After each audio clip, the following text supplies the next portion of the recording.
I didn't plan to make a video today, but I was talking to my intern today and he was telling me how, as of late, he's been feeling stress coming from some of his hobbies. So, something that I had always assumed to be a passion of his turning into something that caused him stress. And part of that is because he has kind of only just started doing computer science and feels like needs to do a lot to catch up, and that it's even a blessing that he has this internship at all, since he's only, he just kind of started. And listening to these words, they reminded me very strongly of conversations I've had with one of my best friends. Where he's basically said for a long time, to steal his analogy completely, he was paddling in the middle of the ocean with nowhere left to go, and kind of in that survival state for a long period of time. And when you're in that survival state, the only thing you can really think about is, well, survival. And, if this is reality, then I think there's nothing you can do, right? If that's the truth of it, if you really are stuck in the ocean. And this comes from, I think, a place of privilege, a place of never being hungry or really experiencing true, at least physical suffering of that kind of degree.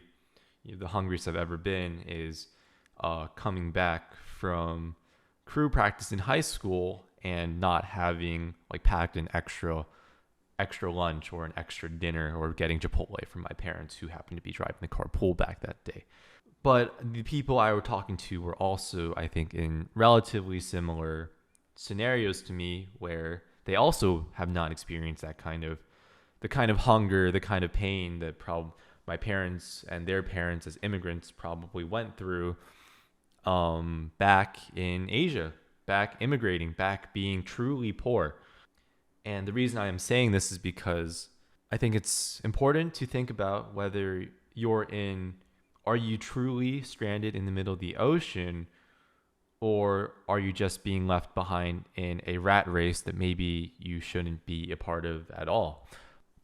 And actually, looking for a good image of a rat race, I stumbled upon this really amazing little bit of animation, this YouTube video called Happiness by Steve Cutts. And I don't think I've ever seen something so well encapsulate what I have been trying to articulate in the current moment as this video. So obviously, this is kind of another extreme. I don't think it's right to say that, just because you're chasing material wealth, or you're chasing the kind of same grades or jobs everybody else is chasing, that doesn't necessarily mean it's wrong. But if you're doing that without evaluating your situation, I think that is something that's important to keep in mind. And really, the reason this really bothered me is because both of these people I feel like to some degree already found some of their passions and have sacrificed or are in the process of sacrificing them to potentially participate in a rat race. Maybe it's not a rat race, but it could be. And the thing about having a passion is that it doesn't, just because you have or found a passion at one point in life, doesn't mean it's going to be with you forever. So that passion can dry out.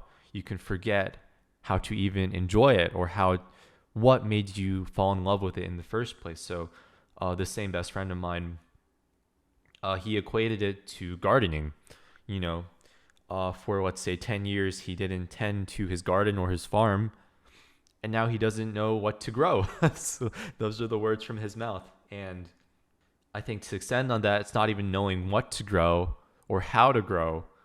It's not knowing why you would want to grow, not having any interest in growing anything and not remembering why you want to grow. And for me, myself, similar things have happened over the years. I've sacrificed, or not even for me, I don't think it was so much a sacrifice as a giving up on a passion, because it wasn't going to be a realistic way to support myself, or at least it wasn't going to be a simple, easy way that my parents would agree with. And I think it's a big shame. It's a really big shame, because if the end goal is to find that at the end of the day, I think it's really important that you at least keep the embers alive for whatever that is for whoever is listening, which is probably just going to be the two people I've listed out here, maybe a few more. Um, at the very least, keep that part of yourself at least somewhat preserved. Keep that last white tree from the Lord of the Rings. Keep it alive somewhere. Don't let it go extinct, because when it goes extinct, it's very hard to find again. You basically have to recreate it. And yeah, I mean, that's pretty much it.